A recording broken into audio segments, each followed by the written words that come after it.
Hello friends.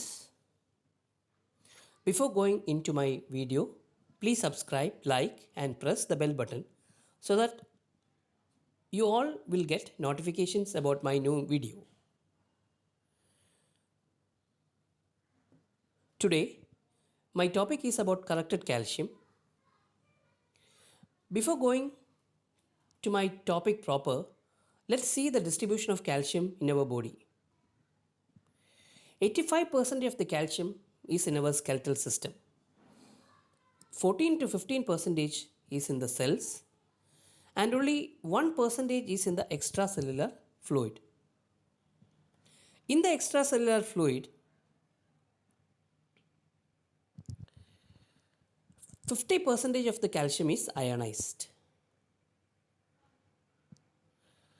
And this is also called as the free form or the unbound form. Remaining 40 to 45% is bound to plasma proteins. And 10 to 15% is complexed with the anion, phosphate, citrate, lactate and urate.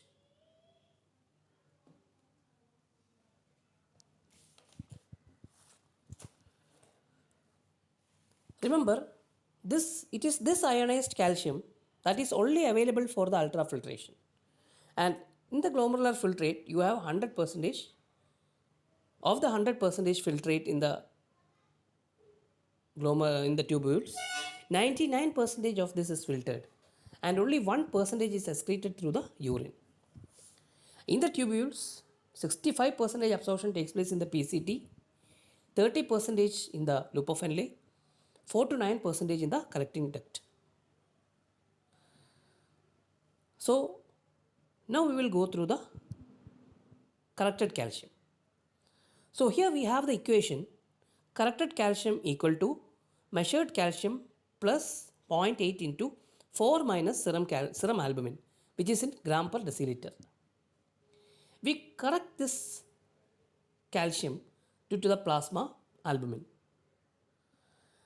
You can have situations where you have a hypo or hyperalbuminemia.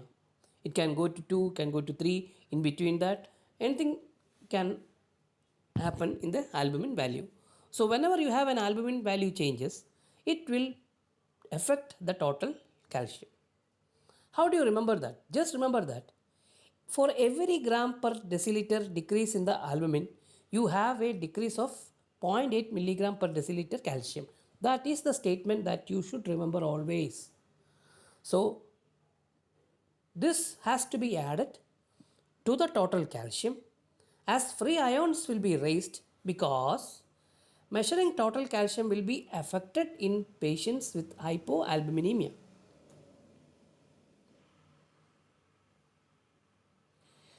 So any patient with hypoalbuminemia, you go by this formula.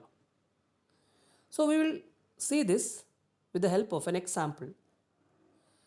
If you have an estimated calcium 10.4 and an albumin of 2.4, how will you calculate the corrected calcium? So here 10.4 plus 0.8 into 4 minus 2.2, that is the present albumin level.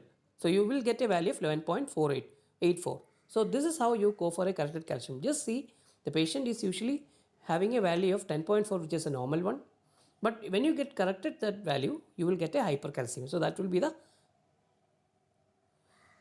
estimated corrected calcium value. And you are likely to miss this. But do you know one thing? This formula was first described by Payne in 1973, which is now modified.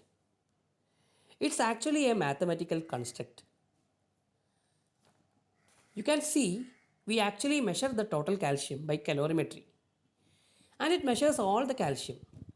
And albumin plays no role in determination of calcium by calorimetry. So this here lies the controversy.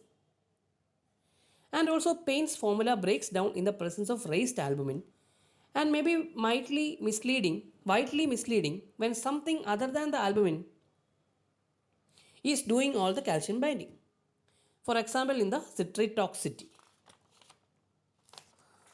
So again, I'm not going into the controversies. Hope you all understood how to calculate the corrected calcium. So this is regarding the theory of calcium correction. An equally important variable is the pH. Remember, pH can alter your binding of calcium to albumin. And remember, the pH has nothing to do with the above equation. pH impacts on binding albumin with calcium. And albumin has negatively charged binding sites where the hydrogen and the calcium will compete for the same binding site. So when you have an increased pH, the hydrogen will leave from the site and more calcium will bind. Just you can see in the figure. So we will get a hypocalcemia. When you have a pH less pH, more and more hydrogen gets displaces the calcium and it attaches to the negatively charged binding sites of the albumin, producing hypercalcemia. So these two important points, how the albumin affects on calcium, how the pH affects on the albumin, and hence the calcium levels is very important. And this can be always asked in your entrance examination, even your theory exams. This is a very important topic. Even clinically also, you can get such important scenarios. Like for example, a patient hyperventilating, producing respiratory alkalosis, and the patient developing hypocalcemia and tetany. Just giving a mask will prevent this tetany. So, very important point. This is a slide regarding the distribution of calcium into the bound and unbound fractions under different physiological conditions. You can see the normal conditions. You can see the hypoalbuminemia, the ionized calcium is high. In citrate toxicity, it is very low because of the binding of the calcium free ions. Acidosis, hypercalcemia, free calcium is increased, and alkalosis, the free calcium is low.